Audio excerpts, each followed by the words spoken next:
We're the hydradenitis super divas. If you've got HS, you'll want to meet us. It's not your fault, put the shame to a halt. HS divas know how to have a ball. The hydradenitis super divas. Put the shame to a halt, cause it's not your fault. Hi everybody, welcome to this episode of Hydradenitis Super Divas. It's Brindley here with HS Connect, along with Social Cyd. Hi. And today we're going to talk a little bit about how do you get yourself diagnosed with HS? Do you have HS? How does HS appear? All of the questions. So Cyd, I know you had questions from your audience Yes. and your followers. So if you want to ask, I'm happy to answer and then we can chat about them. Perfect. Yeah. So I know a lot of you guys have questions on, I think I have HS. It might be HS. I'm not sure. Maybe you've been wrongfully diagnosed before, but you just want to know what steps you need to take to either get your diagnosis or get your correct diagnosis. And so for me, I know that the diagnosis time can kind of be spaced between when you start seeing HS pop up, and then at the time of diagnosis, there's usually a huge gap. And so what we want to do is work on closing that gap, but we do know that it's going to require responsibility on the patient's end as well. And so basically this episode, we want to give you guys kind of like the step process on what that would look like for you, what insurance what that look like with insurances that you may or may not have, and kind of just give you guys a couple options so you don't feel like you have to get your diagnosis from TikTok. So Yeah. I guess the first question would be like, if you are finding boil-like abscesses on your body, how frequent does it have to be for you to be like, is this HS? So that's a really good question. And I think they've narrowed it down to the main question is the main kind of criteria is if you have 2 or more boil-like abscesses in 6 months or less, then that is one of the screening questions they use to determine whether you have HS or not. Okay. So if that's occurring and you're having 2 or more boil-like abscesses anywhere on the body, because HS can impact anywhere on the body there's a hair follicle, which means everywhere other than the red part of your lips and the palms of your hands and soles of your feet. Everywhere else, including behind your ears, back of your neck, back, arms, shoulders, elbows, everywhere else is fair game for HS. HS does have its most common locations, which are what you hear discussed super frequently. So that's going to be your armpits, groin, inner thighs, buttocks, under breasts, those kinds of locations. So although we hear those most commonly discussed, that is not the only place you can get HS, and that just because you have boil-like abscesses that are not in those locations does not mean it's not HS. So it's really important to pay attention to the chronicity, so how often you're getting them. Mm-hmm. If you think that it could be a problem for you, the first step is to make an appointment, depending on your insurance, either with your primary care physician, who can then refer you to dermatology, okay. Or if you don't need a referral based on your insurance, then you can go straight to dermatology. Okay. And I think everybody's just insurance thing is different. You should know whether, you have insurance. Just for full transparency, I personally have Medicaid. Not much longer, but we've taken advantage as long as we can. But at my time of diagnosis, I had Medicaid. So I was able to, I remember just finding a dermatologist and creating that appointment myself. And I didn't have to do the referral process. So like I said, that could be different for you depending on your insurance. I think also it opens up the door for you to start having that conversation mm-hmm. with your primary care. As much as we know they're not the experts in skin, HS affects our lives in so many different ways. The way we can probably deal with mental health, anxiety, depression, things that, your PCP does want to help you with. So letting them in on your HS journey and just being like, listen, I think I'm dealing with this. And just learning to honestly give them a chance to help us in any way that they can is going to be a huge pivotal moment for the HS community to just feel like you can talk to that doctor as well to maybe help you. So then after the dermatologist, what usually happens after you go to the derm? Like, what should they expect? What should they be saying when they go to the derm and they're like, I think I got HS, when they finally get there? So I want to back up for a second about the primary care physicians because,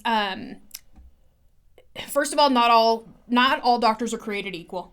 So across the board in every specialty, not all of them are knowledgeable about everything, you guys. So HS is not super popular disease in that not everybody knows about it. It's starting to gain popularity because there are actually so many people with HS who just haven't ever been diagnosed because they haven't talked about their condition. So if you go to your primary care physician and they have no idea what HS is, do not panic. You can educate them. Visit HS Connect. We have an article that we'll link in the show notes. Do you have HS? And it kind of lays all of this out for you as well. Those kinds of things are perfect to print out and take to your doctor. You can go to your doctor and let them know, look, I took a screening question. I have 2 or more boil-like abscesses. I most likely have this, this illness. Like, can we look into this? Yeah. And if they're not the right person, then advocate for yourself to get to a derm for a diagnosis. The same thing with derms, though. Not all derms are created equal. Not all derms are knowledgeable about HS. Not all derms are the right people to treat your HS. So it's imperative that you take control of your condition at that point.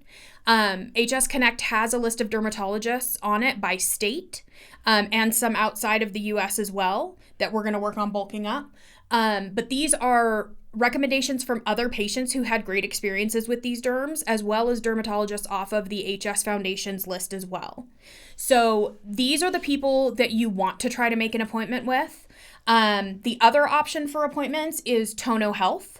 So they're a virtual dermatology appointment office, I guess you would call it. I mean, you can do your appointment anywhere. So, but they are located or cover, I can't remember how many states now, like 15 different states.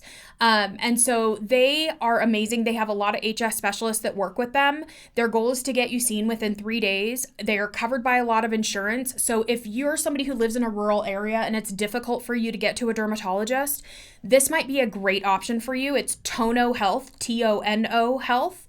And we're actually this season going to talk to Mandy Gias, who's one of the founders of Tono Health. So she'll fill us in a ton more on that. But that may be a great option too. They also, at Tono Health, they work with doctors on the ground. So if you needed an injection, if you needed surgery, if you needed anything like that, they have a network of doctors that they work with in your area that they can get you into. So just wanted to preface that. Sorry, it was long-winded, but wanted to preface that with that. Not everyone is created equal. You have to make sure that this person who is going to be responsible for your care for your HS, that you feel is competent about them, because believe it or not, that has a direct impact on how happy you are with your care. Right. If you go back, yes. Like if you continue to follow up and keep an eye on the HS, because I mean, if you don't, it can progress, it jumps from spot to spot, and then you feel like, oh, well, man, how can I get this under control? But because we stopped and I'm just speaking from pure experience, I felt like my dermatologist at the time of my diagnosis, yes, she gave me my diagnosis, but she didn't give me anything else. And so I was like, you just don't know much, so I didn't feel the need to go back to the dermatologist until years later, as it has progressed so much worse. And who knows to say that if I would have, kept up going to the dermatologist regularly, what my journey would look like now. We can't, think that way, but it's just being realistic. I should have kept going to the dermatologist, even if it would have been just advocating for myself. Like, I don't think you're the dermatologist for me, and just sought out a different one in the same area. Thankfully, when I was relocated, or when we moved to Denver, I was able to make a dermatologist appointment just by the grace of God. Was like, I need to go back, just picked a dermatologist, called the number, bam, got me in. And she has just been the most amazing, heaven sent lady to help me in my skin. And she doesn't shame me, and she educates me. And so it can feel a little bit like dating at first when you're trying to find the right one. And that's okay. Just like she said, all derms are not created equal, but I respect the fact that she's able to look at HS and be like, you guys don't deserve this pain. I just want to do anything that I can to help you. And And you can tell that she cares through the way that she carries herself and talks to her patients. So it will look different for everybody, but I just wanted to follow that up by making sure that you continue to go. I mean, I know regularly we probably should at least go, how often should we even go to It really depends. I mean, a lot of times when you're starting out on treatment, it's every 3 months because they'll, start you out on a treatment, then they want to check in and see how it's going. So a lot of times it's every 3 months at first. And then if you get to a point on a medication where you're kind of at a steady plateau, then they may move it out to 6 months. The other important thing to remember is having HS, you are more prone to squamous cell carcinoma, which tends to appear as an unhealing wound, which means we're likely to miss that if you have a lot of unhealing wounds that you're constantly dealing with, like in your groin, where you're not able to really take a look at it all the time and check it out. So it's always a good thing to go to the dermatologist annually for a full skin check. Most of the time they require a little bit of extra time to do that, so you can't expect to just show up on your 3-month visit where they have you scheduled for a certain amount of time and just be like, my skin check me. So you want to make sure that you're asking for that when you're booking your next appointment, but it's important to do because there are things happening in our skin that we cannot see on the outside, and you would not know the difference between squamous cell carcinoma and a non-healing HS lesion. Yeah. So it's very important to make sure that you're doing that. The other thing that we tend to do while we're on this topic is not take care of our other healthcare because we don't want to be embarrassed about going to the OB-GYN for cervical cancer screening. We don't want to go have a mammogram because we have abscesses on our breasts or under our breasts. You guys, we owe it to ourselves and to our families, to our spouses, to our children, to our mothers to go and have all of these screenings done. Yeah. Because we're trying to avoid doing them at the cost of our own health. Mm-hmm. So is being in the stirrups uncomfortable? Yeah, it sucks. No one wants to do it, but it is 3 minutes out of your life. And always taking your family history into accountability. Yes. I mean, I know it's not logical for everybody, just depending on your background, but taking your family history into accountability when it comes to thinking outside your HS box, like, okay, well, my cancer runs on, my mom's side, and, different things like that. I know, like, the colon cancer runs on my mom's side, so that's something I have to think about, and just, you want to take it into consideration. And with that decision also comes, like, for me, I do regular body checks. It might not be every single day, because with HS, it's just like, okay. Sometimes I don't want to see it every day. Right. But like once a week, just like, okay, like how's this area doing? Or it's really how I learned to see that like what areas were progressing faster. Keeping a journal or making sure that you're plugged into the Papaya app to log these things of like your symptoms, how you felt that day, what medication you took or did not take, and being able to take that data with you to the dermatologist or your PCP and have that in app to be like, no, like I've been doing my homework. Okay, here's what I got and this is what I need, or I expect to have as a treatment option or whatever it looks like for you. So and just taking yourself seriously, taking yourself and your health seriously outside your HS it will empower you to even like take better care of your HS in a way. And when you mentioned the Papaya app, that's actually a really great way too to track if at the beginning if you think you may have HS. It may be good to just download that. It's not available on Android yet, but we'll let you know as soon as it drops. It's available on the Apple Store. Mm-hmm. Or Apple. What is it? Yeah. The Apple Store? The App Store. Okay. The Apple Store. Yeah. Sorry, we don't know Android language. I don't know. She's social media. I don't know. And then that's a good way to also keep track if you're having flares and you're not sure how frequently, because we don't really have a great memory when it comes to that kind of thing. It could feel like it was 2 months ago, but really it was 2 weeks ago, or vice versa. So it's a good way to keep track of that. And they've made it super easy. We worked with them on this app to make it as easy and patient-friendly as possible. It'll also help you track if you think you have specific triggers for your HS. So that's another good thing to track on there. So yes. Okay, and then back to getting diagnosed. So the next question was what happens after you go to the derm, right? Yes. Or what happens at the derm? So I guess it was just like what should you expect from that first appointment? Because I feel like if your hopes are too high and they don't meet those expectations, you don't want to go back, which is what happened to me. I think that happens to so many people. Yeah. Or you just kind of go in there expecting them to feed you all this information and have all these things for you to just like leave equipped, and then sometimes that doesn't happen either. So like, what's that medium? Like, what should you expect a dermatologist to like, what would their game plan usually be on that first appointment? Like, just to do a skin check, or do they do some type of like swab to confirm that you have HS, or what's they just look? Yeah, so most of the time when you go in, you're gonna when you make your appointment, they usually ask you what your appointment is for. You can say that you suspect that you have hidradenitis suppurativa. And then when you go in, they will talk to you about what you've been experiencing. So if you have an app like Papaya, or if you've kept a journal, that's a really great thing to produce for them to go through kind of what you've experienced. Then they will probably ask to see the areas that are involved. They'll give you, it depends on what areas are involved. They'll either step out and have you change into a gown or whatever that looks like. And then they'll take a look at those areas.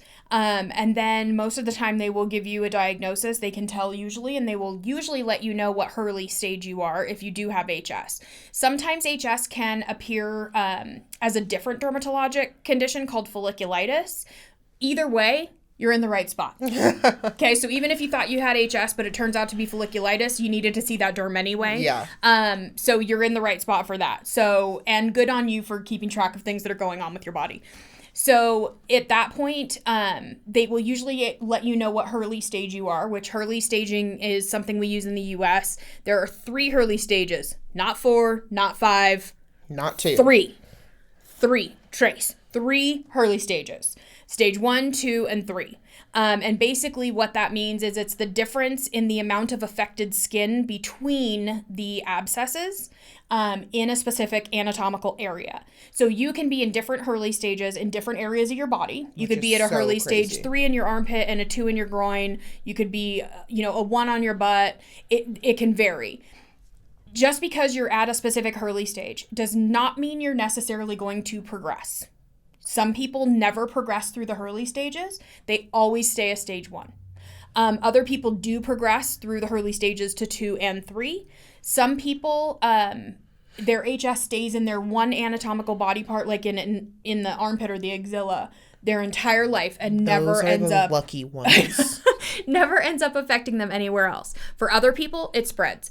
Listen, there's no way, for surgery's sake, there's no way to say that if you have surgery in one area, that's what caused it to appear in another. Okay? It doesn't make sense. It's not how it works. It doesn't go in a revolt and show up somewhere else. It was more than likely going to show up there anyway. Right. So at that point, they would then talk through your treatment options with you. Right now, the guidelines say that they are to start with antibiotics, and usually that's a 3 to 6 month course, which don't necessarily work for most people, especially if you are a stage 2 or a stage 3. You may need to go on a heavier duty treatment. Unfortunately, with the guidelines, your hands are kind of tied as to the hoops that you have to jump through to get to the treatment that is really necessary. So you kind of have to go through the treatment process of the antibiotics first. And it's taking that information into your hands, and still, I mean, a doctor could write you a prescription. They can lead a horse to water, but they can't make them drink it, okay? And it's the same thing for you. At the end of the day, you genuinely do have control of your own life. A doctor could prescribe you antibiotics. Either you're going to take them or you're not. Either you're going to pick them up from the pharmacy or you're not. And when I even met with my first dermatologist here in Denver, she did the same thing. She prescribed me a topical antibiotic. Even though she prescribed it to me, I let her know that, like, I'm kind of just doing, like, a natural thing right now that's working for me. If it ain't broke, don't fix it. And I prefer to not use antibiotics at this time. Now, even though I never picked them up, even though I never used them, I did go back to her. HS was progressing, or, some different areas doing something different. So now we're able to move to a different treatment option. So I'm not saying that, like, oh, make them prescribe it. Don't use it. Don't take it. Waste everybody's time and money and energy. I'm just saying at the end of the day, it is still your decision if you want to go with that route of the antibiotics or, you know, whatever treatment option. And it's up to you whenever you want to finish. I mean, KK just decided that she didn't want to do Humira anymore. And it's like, there's no rules. It's like, oh no, you have to be on this drug. You know what I mean? Like, it's your journey. Feel the need to be empowered at any given time. If you don't want to take something, don't take it. But yes, you be open to see, you know, if there's something else, or don't do nothing. Okay. Yeah. Because that's really, we start playing a dangerous game when we think that, like, obviously what I'm doing isn't working, but I'm not going to do anything else either. Like, that's just really ignorant to mindset to be in. So I hope you find something that works for you. But like she said, don't be intimidated by the step process that is needed to make sure that you're working through the treatment plan that is needed for you. Yeah, and advocating for yourself in there regarding your treatment plan does not look like you walking in with, you know, your very first visit and saying that you want to be put on Humira. With them never having seen you before, you have a stage 2 or even a 3. That's wonderful. And I'm sure that, you know, most doctors would love to do that for you, but insurance requires other things. Yeah. So this is also not a decision that your doctor is solely responsible for making. This has to go in with your insurance company and everything as well. So there are step therapy processes in place, which I'm sure most of you have heard about them, that you're required to jump through certain hoops in order to move progression to the next medications. So this is all part of that. And sometimes you do have to just abide by what the requirements are. Do your time, and those guidelines are up for renewal, so that's going to be happening. Although I look at them now and think, should we renew them right now? Because there's so many drugs in the pipeline that by the time they're out, they're going to be outdated. I know. But it's like an 18-month process, which I didn't know until I started in advocacy, that's how long it takes to... Insane. Yeah. Everything just takes so long. Oh my in, like, gosh, the it's such a slow world. I'm like, oh my God, I could just make a video about it. I know. I know. I'm like, what do you mean? This should take like 18 days. Like, we should all meet. We discuss it. Isn't somebody's job to do this? Like, come on now. 18 months is a little steep. It's such a slow process. Anything in medicine seems Everything. so slow. Even with like scheduling that appointment. And that's why we want to encourage you guys to, like, if you do think you have HS, to get with your PCP or to schedule that dermatologist appointment, because we know how long it can be to get into dermatologist. And so I would hate for you to be flaring right now, think it's in the worst of the worst, and then you're like, oh well, I'll make that appointment in 3 months. Like, they're booking, but you could make it now and it will be in 3 months. So like, don't make it harder for yourself just because you're scared of the unknown. Because at the end of the day, like, that's genuinely why we refuse to go to the doctor, because we're like, don't know what they're gonna tell us, or we're just simply uneducated. Like, I remember even still, like, it was empowering to know, like, oh, she just wants to give me these antibiotics. But when I figured out what antibiotics were used for HS people, I was empowered. I was like, oh, I don't got an infection. Antibiotics, the ones they prescribe to us 9 times out of 10 with HS, it's because they hold an anti-inflammatory property to help us with the inflammation in our body. And when you know that, you're not as hesitant to be like, don't give me this product that will help me with the inflammation. You know what I mean? Especially when you're not willing to do the other things that are just a little bit more harder than taking a damn antibiotic. Like, I'm not about to eat all anti-inflammatory diet, so I should probably just take the antibiotic. You know what I mean? So weigh those options for yourself. Everybody's journey is different because we all have different morals, ethics, walks of life, preferences, and all of the things. But at the end of the day, the dermatologist is just the person who can help you. So make that appointment sooner than later, or go through the hoops that you know you need to go through. Talk to the people that you know you need to talk to. You know, your MA, your PCP, whoever it is that, you know, you've been in lingo with your life, because I'm hoping that you've been to the doctor at least for some. Whoever that person is, call them up, be like, hey, listen, I think I need to go to the dermatologist. I don't know if you can help me with that. I just want to know the next step process. Or call the dermatologist yourself. Set that appointment. When they ask for your insurance, 9 times out of 10, either you got your insurance card number or you don't. Or call your insurance and ask them, what's the process? Do I have the right to go and just make an appointment, or do I need to have a referral? Questions answered, and then you know exactly where to go. And there's pre-authorization, prior auths on HS Connect website, right? For certain things? Yeah, prior authorization templates have been created by the HS Foundation, and they're actually on the HS Foundation's website. I think we have them linked on ours, but I can't remember exactly. So those templates are things that your doctor can go and pull off of the HS Foundation's website that will help them if they're like recommending laser hair treatment for you. Then the HS Foundation has so kindly written a letter basically that your doctor can just sign on to with your information and then send off to the insurance company to work on your behalf to get laser treatment covered by your insurance if that is a covered benefit.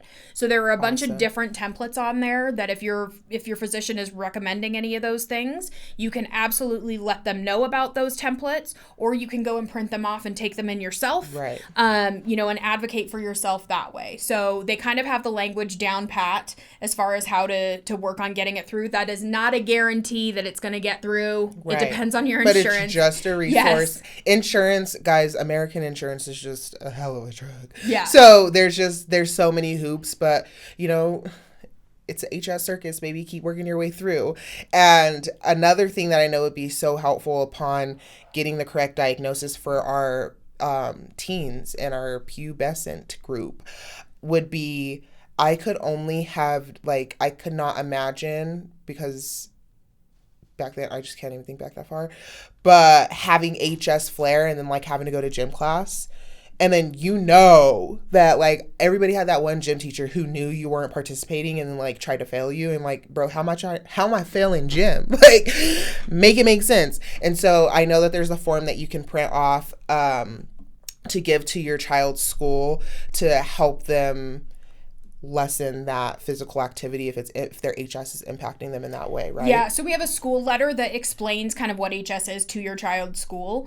I know for my daughter that we asked for a note from her dermatologist for the entire school year that enabled her to not participate in PE when she didn't feel she was able to based on her flares. The nice thing about that is it gave her complete control over her own body. It wasn't me telling her that she could or couldn't participate. That's on her. I don't know if she can or not. I thought she would use it all the time. She only used it twice. I was very impressed. And the other thing too is, especially when you have kids with flares, think about things like backpacks and how much that hurts when you're putting a backpack on your shoulders and you have an armpit flare. Think about sitting. Rolly. Think about sitting in those chairs all day in school. Think about I couldn't believe that her school still had stools in science. I was like, oh no, it's like a staple in science class. Didn't they burn those things a long time ago? Or because they usually science has the countertops for you to do like experiments and stuff. I don't know. I thought they'd be stools as fuck. Yeah. Yeah. Mm-hmm. So think about those kinds of things for your kid if you have a kid with HS. Like, how can you help them? The other problem with that though is that there are in some ways you can't help them, because my kid was like, I'm not carrying. There's a societal norm that has to be upheld in high school. I'm not taking a damn rolly bag to school. Like, are you my kidding butt me? pillow. Yeah. And I was like, why don't you just take your butt pillow? And she was like, but like a crossover. Yeah. Like I loved when I was in my crossover bag era, the little jean ones. Oh my God, they were so cute.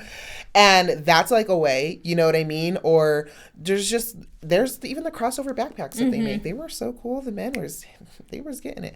So there's just different ways. I know personally in science class before, sometimes I would stand, like just move that stool right onto the side. Or even if I go out with friends and things like that, like we're always just adapting, but there's ways that you can talk to your child who is dealing with HS and just kind of give them that permission to be like, it's okay if you gotta bend a little bit, and not do what everybody else does. And you may have to go in and speak on their behalf, because a lot of times they think kids are just trying to take advantage of the system, which I also understand. Mm-hmm. But at the same time, advocating for your child and showing them what that looks like is really helpful to them too, because it'll help them advocate for themselves when they get into the workplace, which is a whole nother ball of wax. Yes. The other thing is getting them a note that they can leave class at any time to go to the restroom, because how many times, I mean, if you're a parent with HS, you've experienced this, Yourself. Where you obviously have a flare that just spontaneously drains, and now you are having to raise your hand to wait to be excused to the bathroom, but Betty's still in there from 10 minutes ago. That doesn't work for our kids. So you need to just get a note that says that they have the right to leave the restroom or leave their classroom for the restroom at any point. No questions asked, no hand raises, nothing. And that is really helpful to give them that autonomy to be able to decide when they need to leave instead of waiting for permission. Yeah, it's making an appointment is the very first step. And then there's just so many little baby steps after, honestly, for like the rest of your life. Like, even just we're here sitting in these chairs and like we wholeheartedly have to do a break after this because my butt is numb. Same you here. know? Yeah. And the polonidal cyst will start cysting if we don't get some movement. Yes. Mine is like, it was removed and I swear to God, is she still like, hey, yeah, how's it going? I'm like, no. I'm still here. You remember me? Damn. I thought you were gone. But I think, not making a decision about going and having treatment is also making a decision. Yeah. So, you get to choose. I went for a period of 10 years without treatment. A lot of us have. Mm-hmm. The last thing I wanted to say on the whole first appointment thing is that a lot of patients leave and we hear that they have been shamed about losing weight and stopping smoking. Listen, we know, God help us, we know losing weight is good for your overall health, okay? We know stopping smoking is good for your overall health, okay? What we also know is that they are not the cause of your HS. Yeah. Okay? So they may make your HS worse. That's a definite, could be triggers, both of them. Absolutely. They are not the cause of your HS. Please, hear me again. Turn it up. Smoking cigarettes when I was 12. Yeah, volume 100. Your weight and smoking are not the cause of your HS. So do not leave your appointment without a medical treatment plan. Period. Losing weight and stopping smoking could be considered part of a medical treatment plan. But by a medical treatment plan, I mean, what is the dermatologist doing to help you with your HS? Yeah. Because smoking and weight, it's not a treatment plan. It's a lifestyle change. And the more we talk about it like it is a treatment plan, the more it seems like it is like a specific time that you have to do that to see, like if you stop smoking for a year, it will go away. Like, and there's no absolute there. And so if you stop smoking because you don't want to smoke anymore, because you know that it's not good for your lungs, that's different. Mm-hmm. But saying like, oh, I quit smoking because this is why I have HS. That would be a wholly false narrative and statement. And we have to break that stigma because we have other problems to worry about. If you're at a derm appointment and they say you need to lose weight and stop smoking, which that may not be a good derm for you because those who are educated in HS would not say that to you. But that may be your cue to find a new derm. But it also, do not leave with that being the only thing that happens. You need to ask them, what is my medical treatment plan? What is my medical treatment plan? That is what you are there for. You are not there to feel shamed about your weight. A lot of people don't understand either, like the pain, is it the chicken or the egg? The pain, did I stop working out because of the pain? There's so much psychology behind all of that. Mm-hmm. But the bottom line is, it's not about weight. It's not about smoking. It's about you're there for help. And that's what you're there for. So please make sure that you stand up for yourself. It's okay to say, yes, I understand I need to do those things, but what is my medical treatment plan? Just keep circling back to that. And again, visit the dermatologist list on hsconnect.org. It's an amazing list of doctors. We are constantly adding to it. If you have a great doctor that you've seen that has done really well by you, please send us the information so that we can add them to our list, because we want other patients to have excellent response and treatment plans and experiences with doctors, because so many of us have had horrible experiences with other derms. So again, not all derms are created equal. If you've had a bad experience in the past, that doesn't mean your next experience is going to be bad. Right. So please give it another chance. Do not let your HS control your life. Stand up for yourself. Be seen, be heard. Participate in clinical trials, surveys, studies. All of these things are very, very important. But getting to the derm is your very first step. So yes. And I love when you guys tell me that you used like my TikTok videos to help explain what it is you think you're going through to your dermatologist or to your doctor. I will always be your little example. Show them, okay? But just make sure that you're getting there And, you know, I know the first step is making the appointment, but the second step, y'all, is committing to it. Yeah, so going to the appointment. make sure you go. I know it's just so much anxiety to do, but make sure that you guys follow it through and just make sure, and also keep us updated. So if you do go to the dermatologist and this episode resonated with you, put in the comments of on YouTube and let us know how that went for you. And, you know, good, bad, ugly, all of the things we want to know and be updated on your guys' journey. And we hope that, you know, what we said here helps you make those steps. So thank you guys for tuning into this episode of Hidradenitis Suppurativa Divas. We pray everybody gets the diagnosis that they need if they are looking. And if you've been misdiagnosed, we pray that you get the correct diagnosis with the help of this episode. And if you have any questions or you want to hear anything specific for the next one, put it in the comment section. But make sure you subscribe so you don't miss next week's episode. Bye, guys.